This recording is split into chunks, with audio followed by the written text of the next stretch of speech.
یہاں اسلامی ممالک میں اور وہاں غیر اسلامی ممالک میں یہ دونوں جگہوں پہ کام آنے والے مختلف مسائل ہیں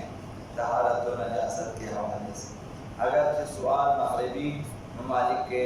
سلسلے میں پوچھا ہے حضرت آیت اللہ سیستانی سے کہ مغربی ممالک میں ایسی واشنگ مشینیں عام ہیں کہ جن میں مسلم غیر مسلم اپنے پاک اور نجس کپڑے دھلاتے ہیں۔ واشنگ مشینیں ہیں شاید وہاں پہ جو ہیں یا فیکٹری یا کمپنی یا کوئی ایسی جگہ ہے جہاں پہ کپڑے دھونے کے لیے مثلا لگے ہوئے ہیں۔ تو سوال یہ ہے کیا ہم ان کپڑوں میں نماز پڑھ سکتے ہیں جو وہاں سے دھل کے آ جاتے ہیں؟ ان واشنگ مشینوں میں آپ دے دیتے ہیں کپڑے، وہ دھو لیتے ہیں اور اس کے بعد وہ کپڑے ہمارے پاس آ جاتے ہیں، تو ان کپڑوں کو پہن کر ہم نماز پڑھیں یا نہ پڑھیں؟ یہی صورتحال ہماری دھوبیوں کا ہے۔ مثلا یہاں بھی آپ دے دیتے ہیں اپنے کپڑے دے دیتے ہیں، وہاں سے دھل کے آنے کے بعد اب وہ کپڑے جس میں آپ شک کرتے ہیں کہ اب یہ کپڑے نجس تو نہیں ہوئے، یہ سوال ہے۔ جبکہ ہمیں نہیں معلوم کہ طہارت کے مراحل سے کپڑوں کو گزارا ہے یا نہیں گزارا۔ مثلا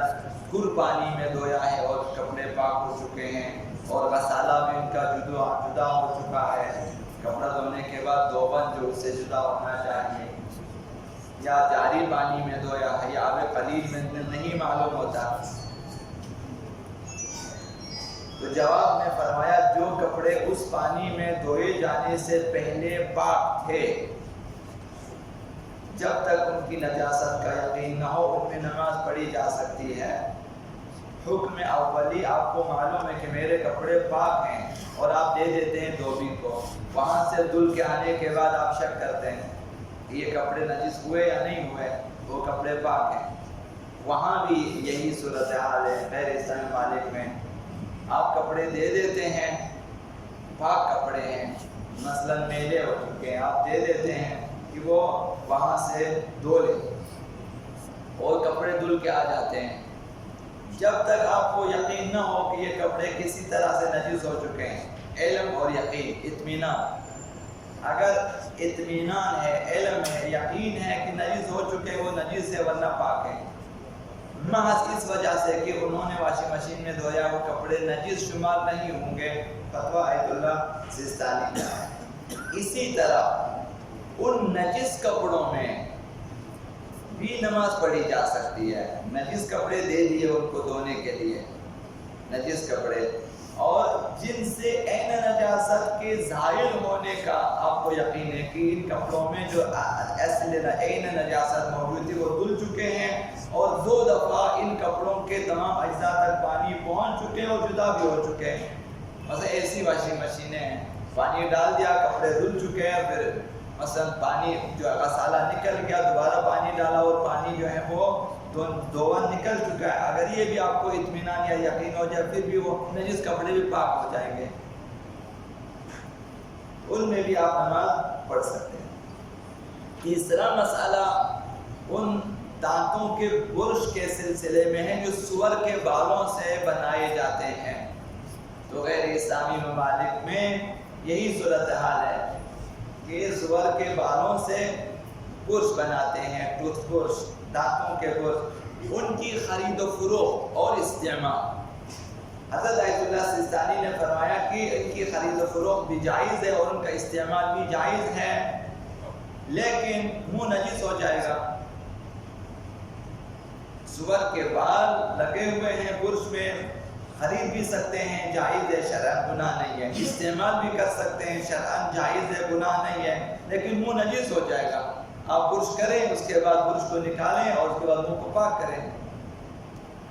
شرعی مسئلہ ہے۔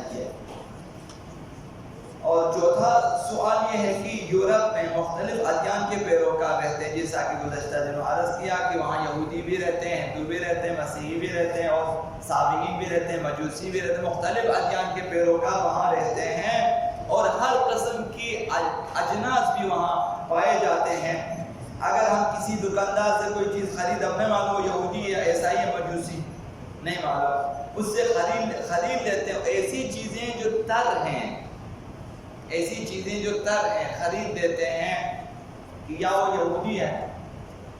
یا وہ عیسائی ہے. مثلا جس طرح اس دن عرض کیا آپ کو احتمال ہے کہ شاید یہودی ہے، شاید مسیح، شاید مجوسی ہے، مثلا اس احتمال کے ساتھ آپ نے خرید لیا اس سے، اور آپ کو معلوم ہے کہ یہ لوگ ہاتھ بھی لگاتے ہیں، مثلا پیزا بناتے ہیں، مثلا اسی طرح سے جوس وغیرہ بناتے ہیں، ملک شیک وغیرہ اور بہت ساری چیزیں بنا لیتے ہیں، اور نہیں معلوم کہ یہ شخص کس دین کا پیروکار ہے، نہیں معلوم، یہودی ہے، عیسائی ہے، مجوسی ہے، نہیں معلوم. تو اب اس کے کھانے کو پاک سمجھے یا نجس سمجھے. مثلا ہوٹل کا کھانا ہے یا بیکری کی چیزیں ہیں جو کہ تر ہیں.